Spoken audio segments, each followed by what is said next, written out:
All right, welcome.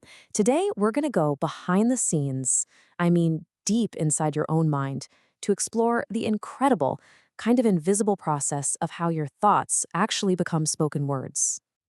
Oh, we've all been there, right? You mean to say one thing, but something else just tumbles out.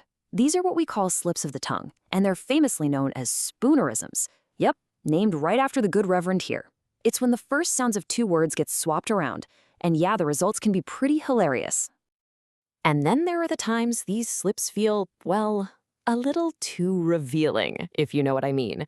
Sigmund Freud, of course, had a whole theory about this. He called them Freudian slips and argued they're basically our repressed thoughts bubbling up to the surface. Like this poor professor who meant to talk about experiments, but ended up talking about temptations.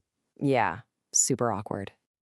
So, what's really going on? Are these just random glitches? Are they secret Freudian messages from our subconscious? Or is it something else? Well, it turns out these little mistakes are actually the perfect window into this incredibly complex, high-speed factory for speech that's running inside your brain 24/7. And believe it or not, scientists have actually mapped out this whole hidden factory. Yeah, it's not just magic that lets us talk. There's a systematic process, a real blueprint that shows how we take an abstract idea and turn it into the physical act of speaking. So, one of the most influential models for this comes from a psychologist named Willem Levelt, and he breaks it down into three main stages. It's pretty intuitive when you think about it. First, there's conceptualization. That's just deciding on the message, what you actually want to say. Next up is formulation, where your brain turns that message into a language plan. And only after all of that comes articulation, which is when your muscles finally get the command to produce the sounds. All right, let's zoom in on that second stage, formulation, because this is where things get really interesting. This is where the real construction work happens, where we start building our sentences piece by piece. So here's what's wild. Before your brain even picks out the specific words you're going to use, it builds a kind of grammatical skeleton, a syntactic frame. It's like a sentence blueprint with these empty slots just waiting for different types of words. The structure gets built first, and then the words are slotted in.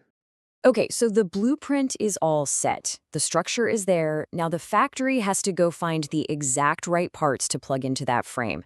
This is the word-finding mission.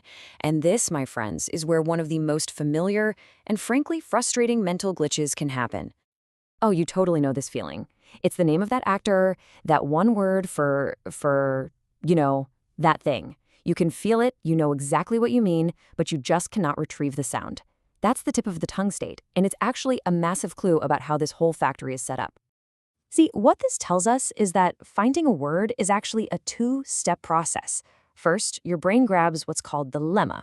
Think of the lemma as the abstract idea of the word, its meaning, its grammatical properties, like knowing it's a noun. Then, in a totally separate step, your brain has to find the lexeme, which is the actual sound of the word. And this is the crucial part. When a word is on the tip of your tongue, it means your brain has already succeeded at stage one. It's got the lemma. It knows the meaning. It knows it's a noun. If you speak another language, you might even know its grammatical gender. The factory has the part in its hand, it just can't find the right sound file to actually play out loud. Kind of cool, right? Okay. So now that we've got our factory blueprint, let's circle all the way back to those speech errors we started with. Because now, with this new understanding of the whole process, we can actually start to diagnose exactly where on the assembly line things went a little sideways. So let's look at this first example. The person wanted to say, guess whose name came to mind. But what came out was, guess whose mind came to name. See what happened? The words mind and name, and notice they're both nouns, they've just swapped places. They got plugged into the wrong slots in that sentence blueprint we were talking about. Okay, now contrast that with this classic spoonerism, do you real feely bad, instead of do you feel really bad. Now look closely. Here, the words themselves, feel and really, are in the right place. The mistake is much, much smaller. It's just the first sounds, the F and the R, that have gotten switched. This is a completely different kind of glitch. And these two different mistakes, they brilliantly illustrate two different levels of planning going on in the factory. A linguist named Merrill Garrett figured this out. He proposed that word swaps like mind and name are high-level mistakes. They happen early on at what he called the functional level, when your brain is just assigning concepts to their grammatical jobs. But sound swaps like real feely, Those are low-level mistakes. They happen way later, at the positional level, when the factory's just lining up the final sequence of sounds to be spoken. It's really the difference between a mistake in the blueprint versus a tiny glitch on the final assembly line. So, the next time you or a friend has a slip of the tongue, don't just laugh it off. I mean, definitely laugh, but then take a second to appreciate it. Recognize it for what it is, a tiny, fleeting glimpse into this extraordinary, high-speed factory that's always at work in your mind. And it just makes you wonder, right?